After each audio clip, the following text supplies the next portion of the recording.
ॐ भूर्भुवः स्वः तत्सवितुर्वरेण्यं भर्गो देवस्य धीमहि धियो यो नः प्रचोदयात्. Om Shanti Shanti Shanti. Namaskar, my dear friends. This is the 17th video on Gita. The story of Gajendra the elephant. You will have to control your tendency to look outwards towards the body and its deeds and towards the mind with its thoughts and feelings. Instead, develop the inward vision of the sacred self. This is the true vision, the integral vision. There is a fine example of this in the ancient spiritual classic called the Bhagavatam. It is the story of Gajendra, an elephant who was caught by a crocodile. This elephant, Gajendra, had a strong ego and he was convinced that with his great strength he would be able to fight and free himself from the crocodile. But here two facts must be known. Elephants are very powerful on land. Crocodiles are very powerful in the water. When an elephant enters the water, he will not have so much strength, and when a crocodile comes out on land, he will also be less mighty than in his natural habitat, the water. In this case, because the crocodile was in the water, he was able to exercise all his strength, but the elephant Gajendra was very arrogant. He was blown up with ego and felt that no crocodile could ever be equal to an elephant who was the lord of the forest. He did not know that a crocodile in the water would be more than a match for any elephant away from land. For a long time, they fought relentlessly. Finally, the elephant got tired and lost all his physical as well as mental strength. He had placed all his confidence in his physical and mental prowess. But having exhausted all that, he began praying to the Lord. As long as his vision had been directed to his body, he did not look towards God. As long as he had confidence in his own bodily and mental strength, the thought of God did not arise and the Lord's grace did not descend. When the elephant lost his physical and mental power and turned towards God, immediately Lord Vishnu heard his sacred discourse and freed Gajendra from the catastrophe that had overtaken him. Now, the discourse spoken of here does not refer to a mere weapon used by the Lord, but it refers to His grace. You evoke God's grace by turning your vision towards God. Then God turns His vision towards you. Turn your vision towards God and see yourself. When will you acquire God's vision that will forever keep you in His grace? Only when you renounce all your egocentric beliefs in your own strength of body and mind, you gain God's grace. When you turn your vision towards God, put yourself wholly in His hands, and just as the elephant Gajendra did, surrender yourself completely to His will. When you turn your vision towards the teacher you love, the teacher you will turn towards you. Even if the teacher's vision were to fall on you, if you had not at the same time turned your vision towards your teacher, you would not have been able to experience the teacher's beneficent gaze. Now all your vision is concentrated on the body. The effulgence of the shining sun may be all around you, but its light will not have entered the room where you are staying. What is the reason for this? You have put curtains and shutters on the windows and kept the warm rays of sunlight out. Only when you break open these dark curtains and shutters will the effulgence of the sun enter your inner apartment. In the same way, you have covered your vision with shutters of doubt and ego and thick curtains of body consciousness, and so the rays of grace are not able to penetrate through and enter your heart. You might say, I have not been able to get the grace of God, but how will you be able to get it if you do not turn your gaze on Him? When you do not look to God, then surely you will not be able to see God. If I am standing directly in front of you and you are standing directly in front of me and we are looking at each other, what is that we will see? Who will you see in my eyes and who will I see in your eyes? We will see each other in each other's eyes. When we stand face to face, I can see my vision in you and you can see your vision in me. But if you stand behind or turn away, how can I see my vision in you or you see your vision in me? It would be impossible. In the same way, if you want your eyes to meet the eyes of God, you must come and be directly in front of Him and concentrate your vision on Him. When you do, He will turn His benevolent gaze upon you and you will see a vision of your higher self. When the sight of the elephant Gajendra was turned towards God, God's sight met with it, because God's sight then turned towards Him. Once that happened, all problems were automatically solved. The elephant of arrogance and the crocodile of attachment. Who is this elephant? This proud elephant is arrogance and pride. When a man is full of arrogance and pride, he develops desire. Desire may be compared to thirst. When this proud man develops thirst, he goes to the waters of the world to drink. Even before he enters these waters completely, attachment catches hold of him. Attachment and possessiveness are the powerful crocodile that rob you of all your strength and makes you cry so pitifully. Before entering the waters of the world, before having gained so many attachments, you will have only rarely cried. For example, before marriage, a young man will feel free and unencumbered, but after marriage there will be a continuous growth of attachments. Then one has to take care of wife, children and parents, in-laws and quite a few other relatives, and soon it feels like the whole world has laid hold of him and is pulling him down under the waters. Once you develop egoism and pride, then desires follow. Soon attachments come, and from attachments all these bonds develop. When bonds develop, you will be so distracted you will not be able to turn towards God and see Him. Only when you look towards God will you be able to see Him. Then He will look towards you and you will be able to perceive your own true image. Therefore Krishna cautioned, do not become a victim of this bondage. Arjuna, keep your mind clear and pure. Always look towards the immortal self, the universal principle. It is the one divinity existing in all things. Cultivate such sacred vision in your mind. Do not allow the weeds and shrubs of ego and body consciousness to develop in your heart.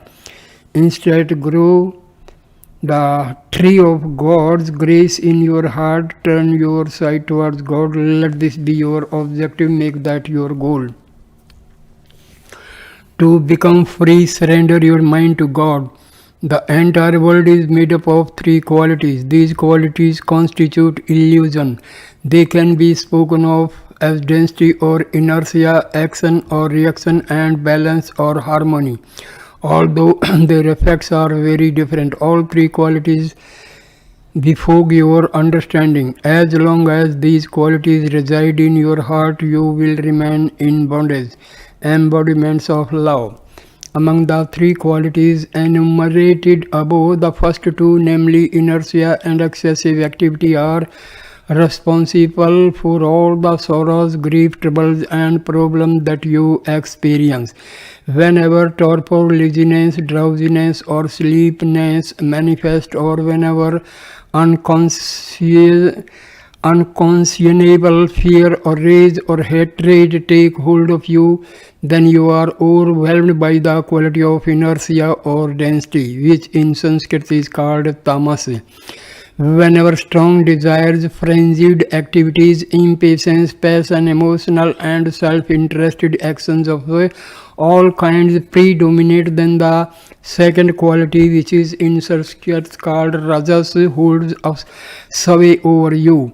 When these two qualities are in control, your real human nature is forgotten.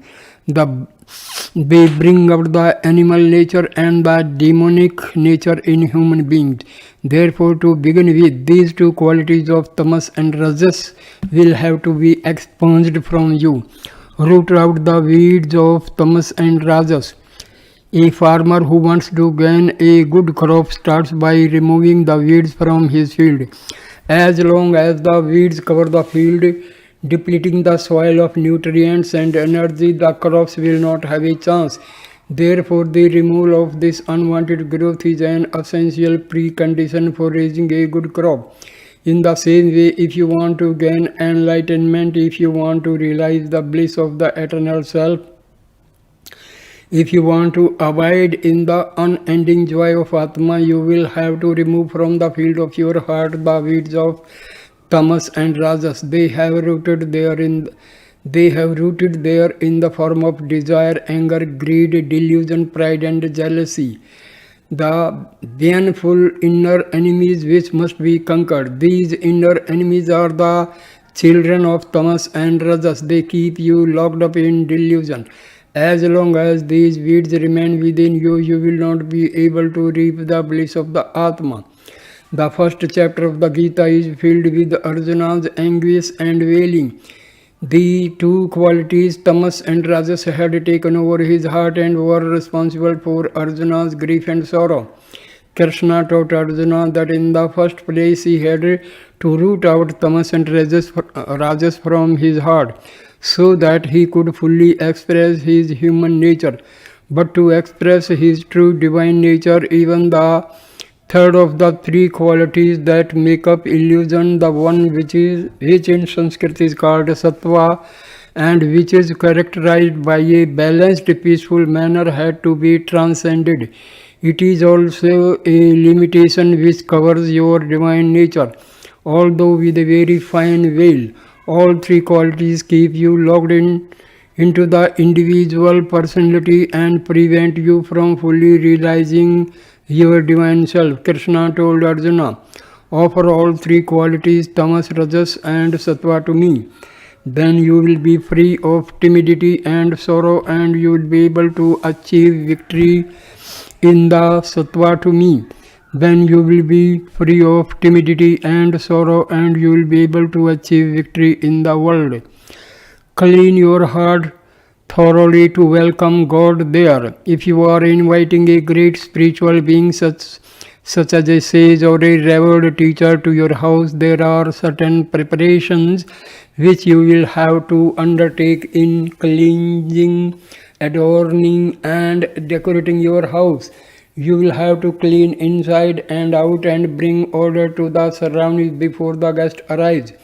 Great people don't enter a house which is full of dirt and which lacks sacredness. In the same way, when you have invited the governor or a high official to your town, you clean the roads and decorate the paths and keep everything ready and fit to receive the distinguished personage. Even though this person holds only a temporary position, you will still take great care to clean your house and make many preparations to welcome the honored guest to your place. When you make so much effort to receive a worldly official, then how much more effort and preparation should you make to invite the very creator and protector of the world to come to your house? Clearly, when you welcome God into your heart, you must cleanse your heart thoroughly. Only when you purify your heart will God be pleased to enter it. Krishna said, Arjuna, up to now you have been taking me only as the charioteer of your chariot, but you must take me as the charioteer of your life. The seat on which I am sitting in the chariot is clean and well decorated. Now think of how clean and grand your heart must be to make a seat for me there. If I am to install myself as the charioteer of your life. If you go to a park and decide to sit down on the ground, you put down a mat or a newspaper or a large kerchief and sit on that. When you take so much care about the seat for this body, which after all is just temporary and full of impurity, how much more care should you take when you are inviting God into the inner sanctum of your heart? As long as the two qualities, rajas and tamas, are in your heart will remain impure. These two qualities continuously pollute and dirty the heart. As long as it is dirty, the divinity will not enter your heart. You will not be able to perceive the divine presence there. Therefore, you must first remove the qualities of density and inertia, the tamas quality, and having done that, you must remove the rajas quality. Then the sattva quality will shine in you and you will become a self-assured human being in touch with your divine source. Start now by making every effort to remove every bit of dirt that has accumulated in your heart. There is a small example for this. Devotion, wisdom and detachment will keep you pure. When ladies go out, they frequently take along a little mirror, a comb and a handkerchief to make sure that they will present a neat appearance. Why do they take these three particular items during the journey? It is quite likely that their hair will get disturbed. To put their hair back in order, they take the comb. To see if their hair is properly in place, they take the mirror. And to wipe their face, they take the handkerchief. If they leave any one of these behind, they will not be able to achieve perfection in their appearance. So a comb, a mirror and a handkerchief are necessary to help maintain facial cleanliness and a neat appearance. In the same way, if you want to correct the disturbed beauty of your heart, you will have to take certain aids for that too. Whether your hair is disturbed or not is shown to you by the mirror. Whether your heart is disturbed or not is shown to you by your devotion, which acts as the mirror. This mirror must be pure. When the mirror is clean, you will be able to see if your heart and mind are pure or if they have become covered by impurity.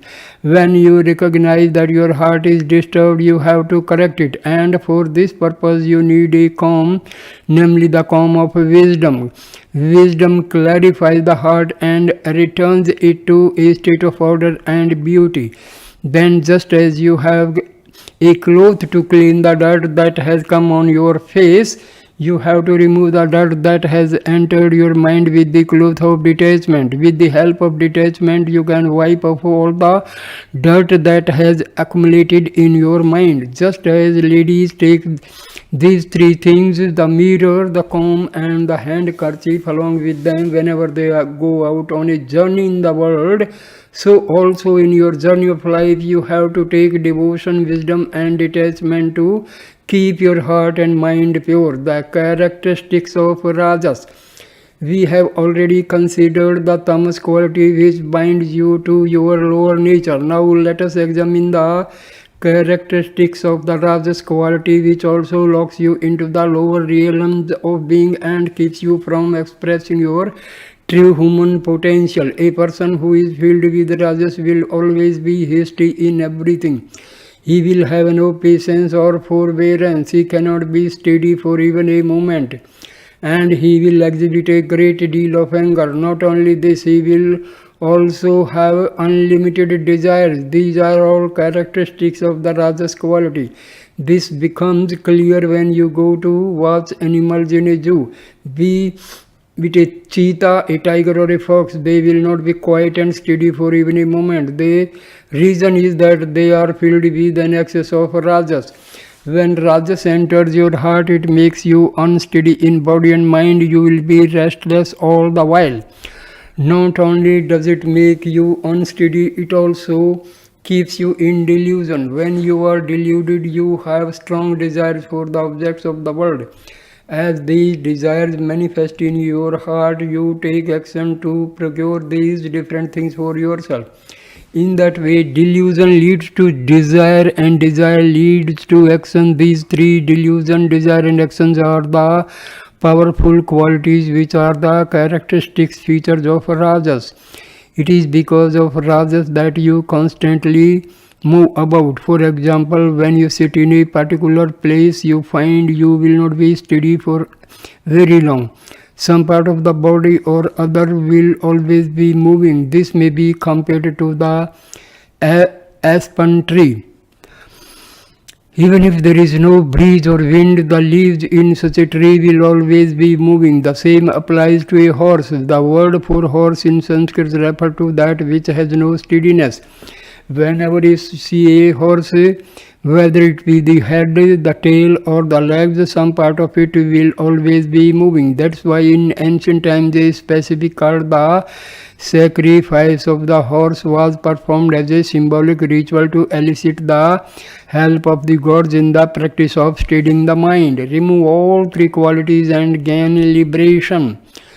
The exemplar for the Rajas quality is Ramana, the king of the demons. The exemplar for the Tamas quality is another well-known demon in ancient lore who slept for decades at a time. There was still a third demon whose heart was good and who surrendered himself at the feet of Rama. He is the exemplar for the Sattva quality. He chose the side of good, but nevertheless he was a demon. All three of these demons are brothers.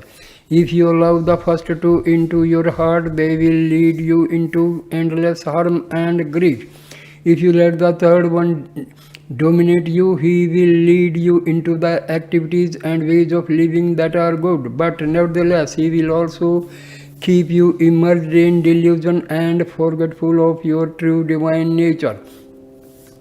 If you want to enter the kingdom of liberation, you must remove all three of these demons from your heart. All three belong to the same demonic family. That is why the Vedanta has been teaching that you must transcend the three qualities and offer them to Lord Shiva. He will watch over them and with his three eyes and render them harmless with his three forked trident. What is the best way to remove these three qualities? If you are out in the wilds and thorn were to enter your foot, you need not take a big sharp knife to remove it. You just take another thorn and remove the first with the second. Once that has been accomplished, you throw away both thorns without making any distinction between them. In the same way, you have to remove the tamas quality with the help of rajas quality. Then you have to remove rajas with the help of sattva. Finally, you give up sattva also. Before you can enter into the kingdom of God realization, you have to cast out all three of these qualities that keep you bound up in delusion. That's why Krishna directed Arjuna to transcend all three qualities. He warned Arjuna that he would have to make a maximum effort and take care to permanently rid himself of these three qualities. After having taught Arjuna to recognize these various qualities, Krishna showed him how to rise beyond them. In that way, Krishna transformed Arjuna into a truly wise man. The primary cause of these three qualities is the mind. It is impossible to transcend this human nature and realize your divine nature until your mind loses its wavering nature and becomes still. Therefore, the best way to transcend these qualities is to offer your mind to the Lord. After you have offered your mind to Him completely, God will take care of you in all respects. Here is a small story to illustrate this. King Janaka's challenge to gain self-knowledge. Once upon a time, King Janaka sent a message to the people in his realm saying, if there be among us you a great scholar, a pandit, a mahatma, a yogi, a sage, whoever he may be, let him come and teach me the knowledge of the Atma. In his message, he said that he expected to attain self-knowledge within a matter of a few moments of being properly instructed, even while climbing onto his horse, and before he was completely settled on it, he should have gained self-realization. He said, if the person offering to teach me self-knowledge cannot assure me this experience of instant illumination, then he will be banished from my domain if he is the greatest scholar or the most learned person or the highest educated person in the land.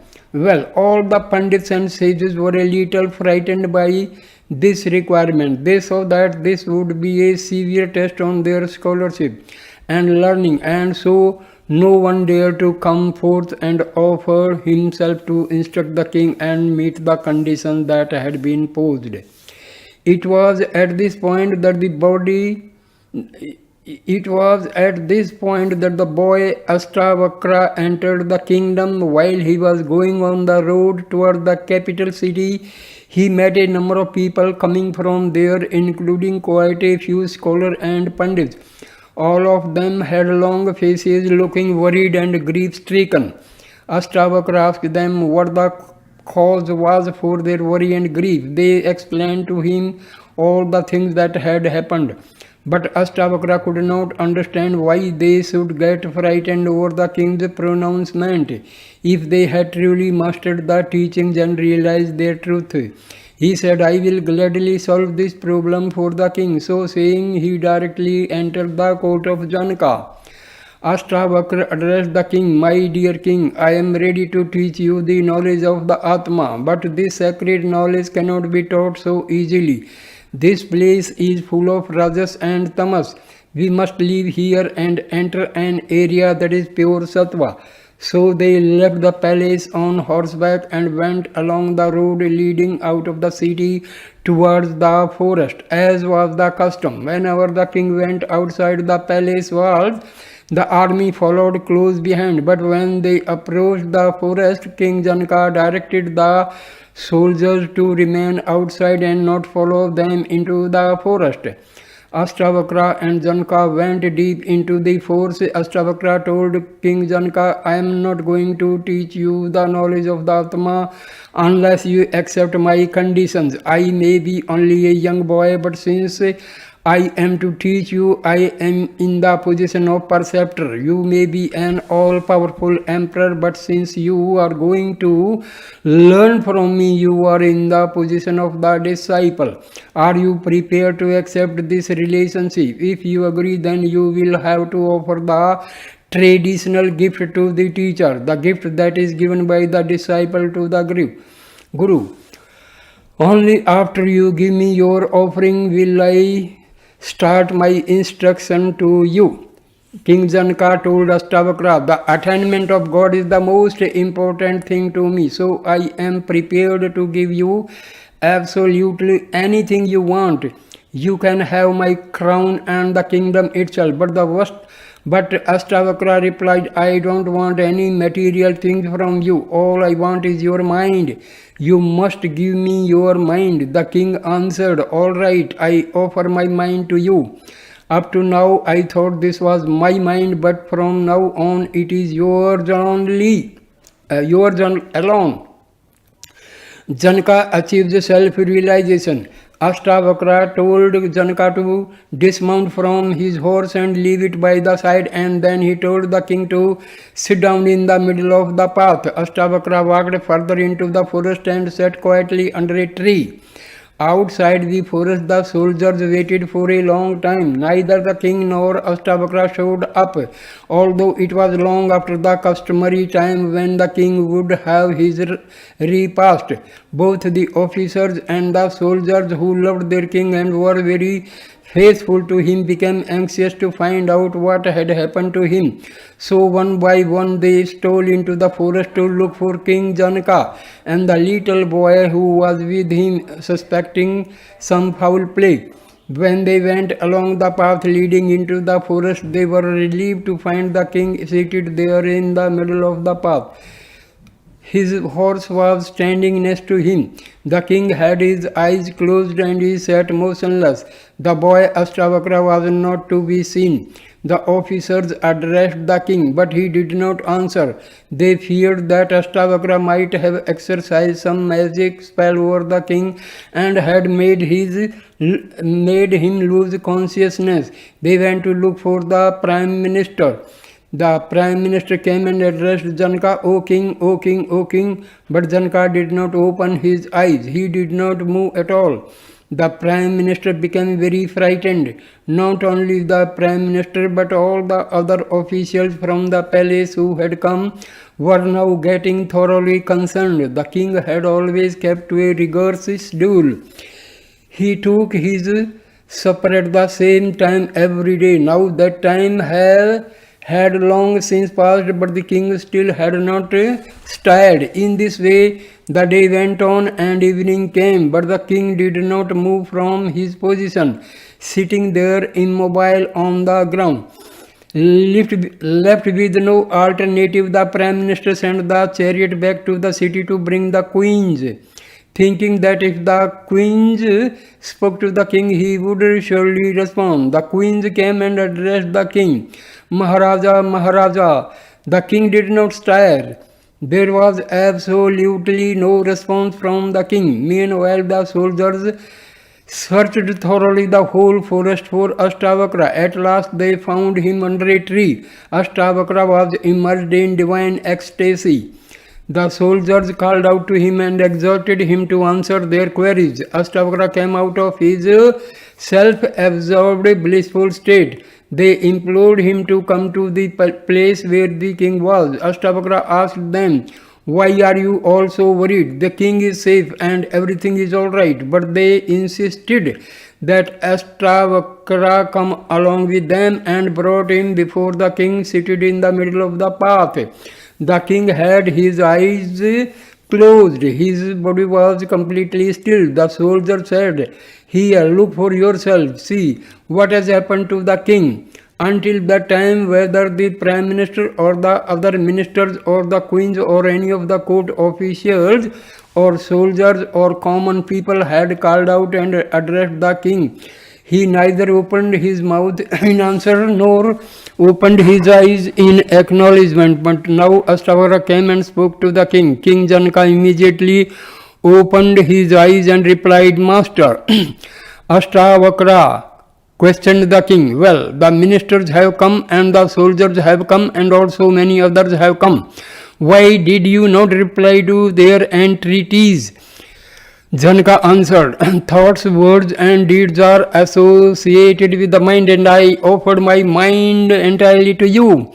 Therefore, before I can use this mind for anything, I need your permission. What authority do I have to speak to anyone or use this mind in any way? Without your permission and command, I am not going to do anything. Ashtavakra told Janaka to put one foot in the stirrup and get up on the horse. By the time he had climbed up and seated himself on the horse and put his other foot in the stirrup, he had attained the direct experience of the Atma. Then Ashtavakra said to him, you have attained the state of God realization. For self-knowledge, total surrender of the mind is required. Once a person has offered up his mind and with it all his words, deeds and thoughts, then he will not have the authority or the power to perform any actions without the permission of the one to whom he has surrendered his will. As was the case with Ashtavakra and Janaka, so also with Krishna and Arjuna. Krishna told Arjuna, Arjuna, offer everything to me. Surrender all your actions to me. I will take care of you and I will guide you towards liberation and deliverance. So also you need to offer all your physical, mental, spiritual and worldly duties, all your various actions, thoughts and words to the Lord, the inner director installed in your heart. But you may wonder if every duty and desire is relinquished and offered to the Lord, then does that mean that even the desire for liberation has to be given up? After all, that is also a type of thought. No, the real meaning is that when you offer up your load of the desires and duties and responsibilities to the Lord, and allow Him to make all your decisions, then He will carry all your burden, and then you can be one pointed in the one worthwhile goal of life, that of self-realization. All this education that you acquire, all this learning that you pursue is associated with the three qualities of delusion. Only when you transcend these three qualities will you be able to gain self-realization. In celebrating a marriage, a benediction is given so that the couple might be blessed with a successful career, with material prosperity, and with a fine family. These are three of the four primary goals of human life. The first refers to duties and responsibilities and position.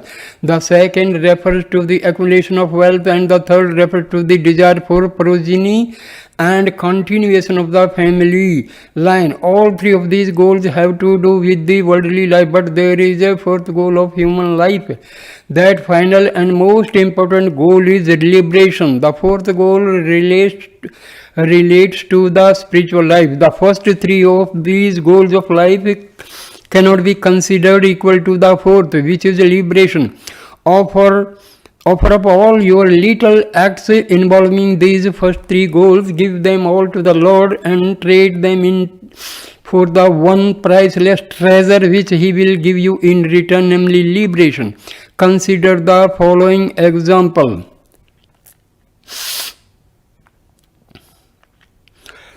In Indian currency, the smallest denomination is a paisa. It is a small metal coin. 100 paisa is equal to 1 rupee. Conversely, 100 rupees is equal to 10,000 paisa. If you should have to carry these 10,000 paisa around with you, it will become a very large unwieldy bundle.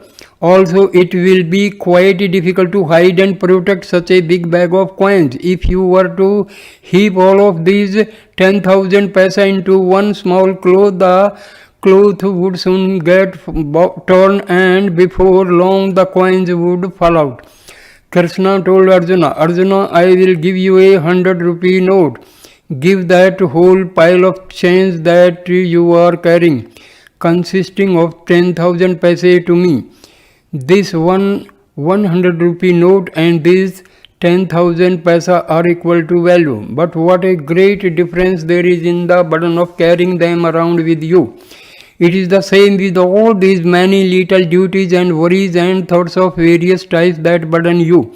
Offer all 10,000 to me, I will give you a single 100 rupee note and relieve you of your load. All your various thoughts, all your wishes and wants, all these small desires may be compared to individual paisa. When you have so many small paisa, unless they are all put together, they will not be equal to a 1 rupee note. Krishna told Arjuna, all these small desires can never be equal to the grace that I can shower on you. So give them all to me. This is how King Janaka was able to attain liberation after he had offered up his entire mind, all his thinking and doing and speaking to Ashtavakra. Offer up your mind to the Lord. The sum and substance of all this is that you should offer up your mind to the Lord. In everything you do and think and say, follow His directions emanating from the purity of your heart. That is what is meant by becoming mindless. Do not allow your mind to follow desires. Offer all the desires up to the Lord and follow only His dictates. Until you have done that, pleasure and pain, happiness and sorrow, and all the other pairs of opposites will be present within you. If you want to become free of these opposites and treat all these qualities equally, you have to become mindless. That's why it has been said to in the Vedanta that it is the mind which is responsible for liberation or bondage. As long as you retain the mind, rajas and tamas will not leave you. So long as you have rajas and tamas, you will have no steadiness. Why is the mind so unsteady, constantly hopping from place to place? It is because of desires. The desires all relate to the body. Consider for a moment that you have poured a little water into the vessel. When the vessel moves, the water also moves. If the vessel is steady, then the water remains steady. In steady water, you will be able to see your own image. In moving water, your image will be blurred and indistinct. It follows then that if you want to enter the still state of meditation and have a vision of your true self, you must keep your body steady. The body is like a vessel. The mind may be compared to the water inside. If the body moves, it is like the movement of the vessel. Then the mind inside will also move. Therefore, if you want to keep your mind steady, you must keep your body steady. Considering how much you move the body, think of how much more the mind will move. If you throw a stone into a well, ripples will start. These ripples or waves which arise from the stone hitting the water will soon spread to the far end of the well. In the same way, once you put a thought into the well of your mind, it spread to the entire body, and whatever be your thoughts, they will subsequently influence your action. So you must constantly keep good thoughts, positive thoughts in your mind. When you are having good thoughts, there will also be good feelings in your heart.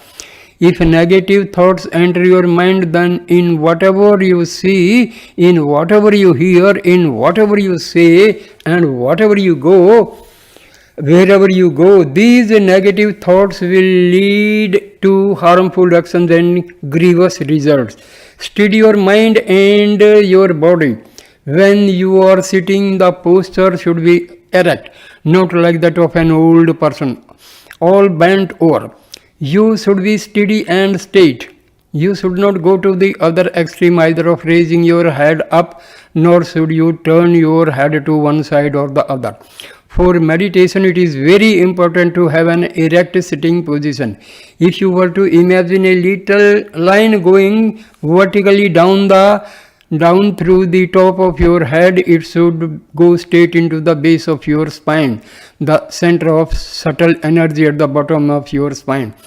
That way, the entire spine will be in proper alignment. The Kundalini power will then be able to travel unimpeded from the lowest energy vortex to the highest at the crown of your head. Therefore, keep the body steady and straight. If from youth it is bent, then by the time you become old, you will be completely bent over. Be it your head, your neck, or your torso, there should be no band. This is extremely important for students and equally so for devotees. Therefore, I will be telling you this quite often.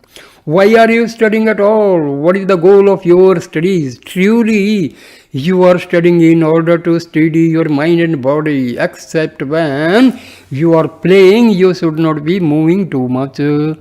Even when you are talking or when you are singing, you should be steady. In this way, right from childhood, if you can keep your body under control, it will be very useful to give you as an instrument to achieve meditation. Krishna gave these instructions to Arjuna in the Gita in order to turn Arjuna into an ideal representative of mankind, one who would serve as a model for all humanity. Krishna told him, Arjuna, I am taking you as my instrument so that by your example you will teach all of mankind. Arjuna became an ideal person since his wavering mentality was due to Rajas and Tamas qualities. Krishna told Arjuna to systematically rid himself of these two qualities and offer them to the Lord. Eventually, he would even have to give up being controlled by the third quality, the Sattva quality. In the second chapter of the Gita, the chapter on the wisdom teachings, Krishna explained a number of ways in which the three qualities that have been discussed here can be conquered. When you have completely expunged them from your mind, you will become transformed into a sage a wise being, one who is steeped into the highest wisdom. So here ends the video. Thank you, my dear friends, for watching and listening this wonderful video.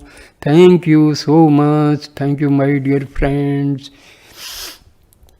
Om Sai Ram. Please like, comment and share the video and subscribe the channel. Thank you. Namaste. Jai Sai Ram.